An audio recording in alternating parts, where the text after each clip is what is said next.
So I have just hot-footed it back from the White House, having come from the event of the day. I've only been in the building about 20 minutes or so. It was a very moving afternoon. The sun was shining in the Rose Garden at the White House as everybody came together to remember Charlie Kirk.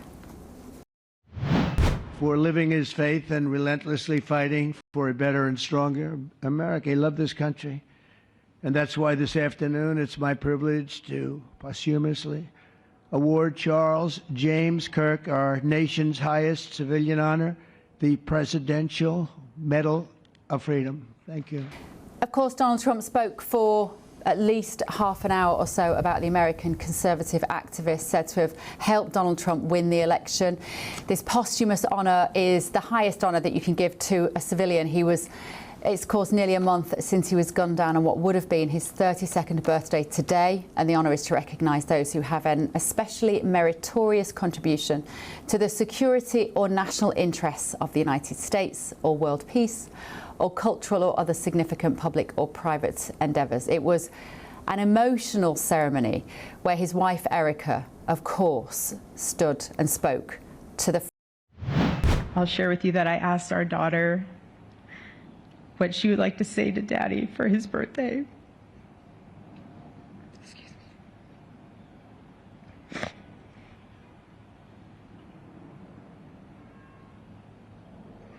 She said, "Happy birthday, Daddy. I want to give you a stuffed animal.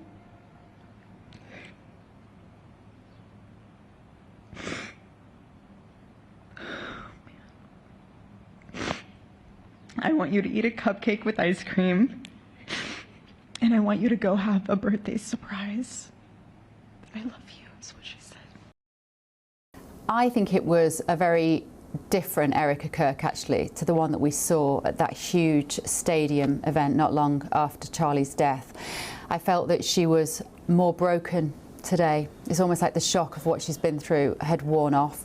She was talking about the children, and as any parent knows, when you lose a partner, you lose the mother or the father of your children. That is the moment where you tend to lose control of your emotions, and that's what we saw with Erica Kirk this afternoon. Let's talk now to friend of Charlie Kirk, John Mappin. Now, a lot of you may know John.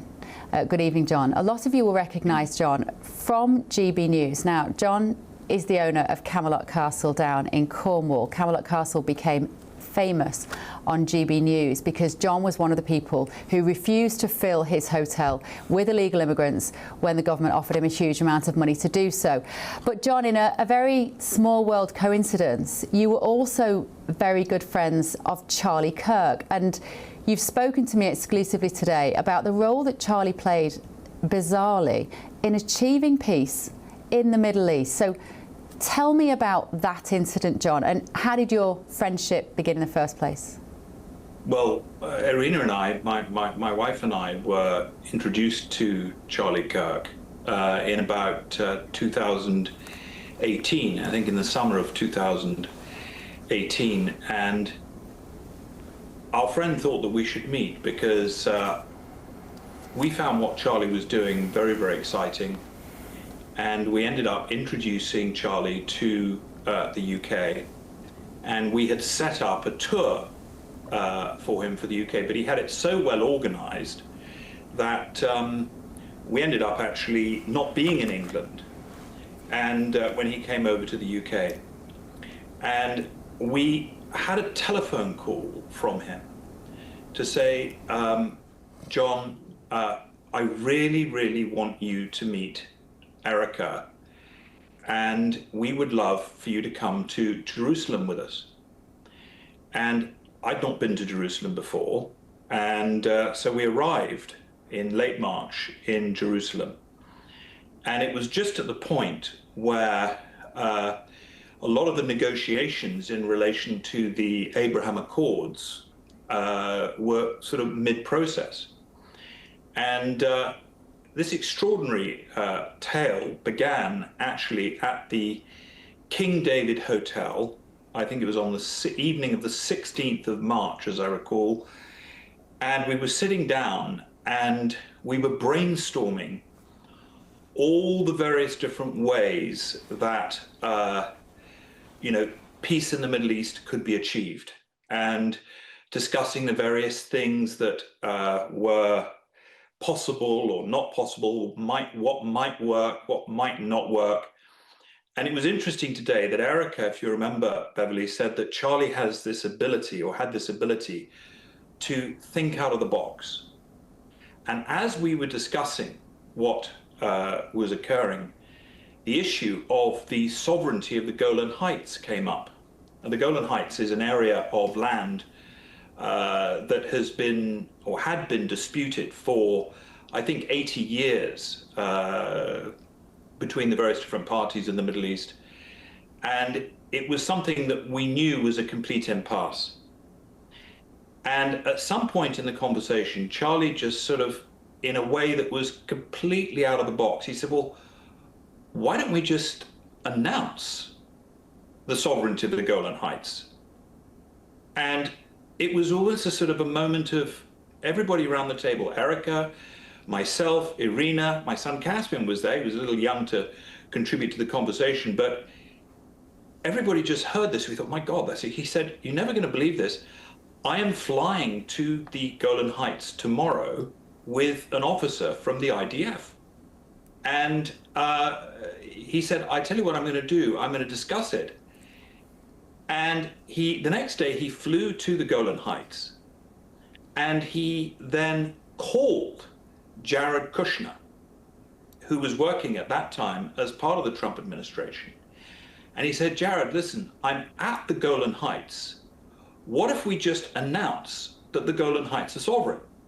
Well, Jared said, well, of course, that's a great idea. But would you mind if you speak to the president about it? So literally, he walked the phone through to the Oval Office and spoke to the president and said, listen, I'm at the Golan Heights. This is Charlie Kirk here, and Charlie, how are you? And so on and so forth. It was a very relaxed conversation.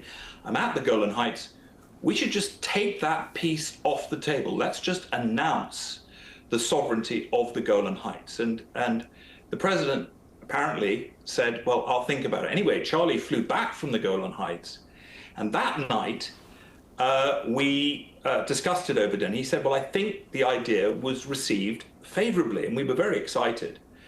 And of course, we were having a wonderful time in Jerusalem. And it was just one of those conversations. We kept on discussing it. We walked, actually, Beverly, we walked the path of Jesus Christ together. And, you know, Charlie was a deeply religious Christian, as has been commented. And we just kept on talking about this idea. A few days later, I think it was on Purim, which is the Jewish festival, where apparently God's will can occur on Purim.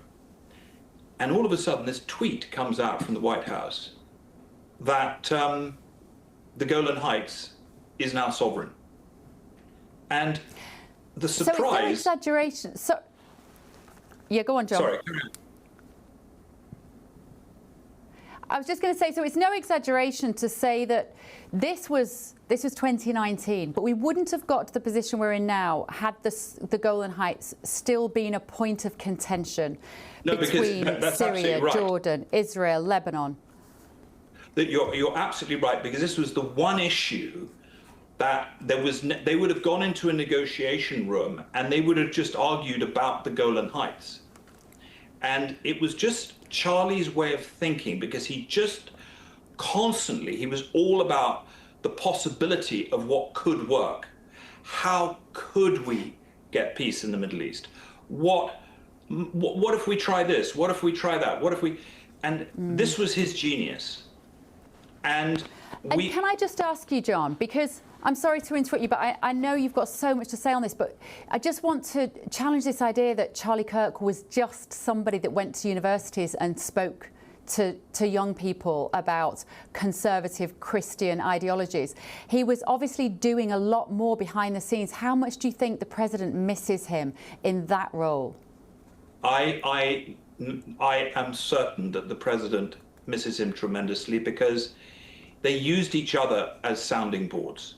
You know, Charlie relied on the president a lot, and the president knew that Charlie was very connected with the so-called Trump base or the Republican base because he had his radio and TV show. And so people do have this idea that he was somebody that was going around universities, but Charlie and I kept in touch. We would probably be in touch 2 or 3 times a week from 2018, from December 2018, when we first actually met in person in London. And he was absolutely dedicated to peace.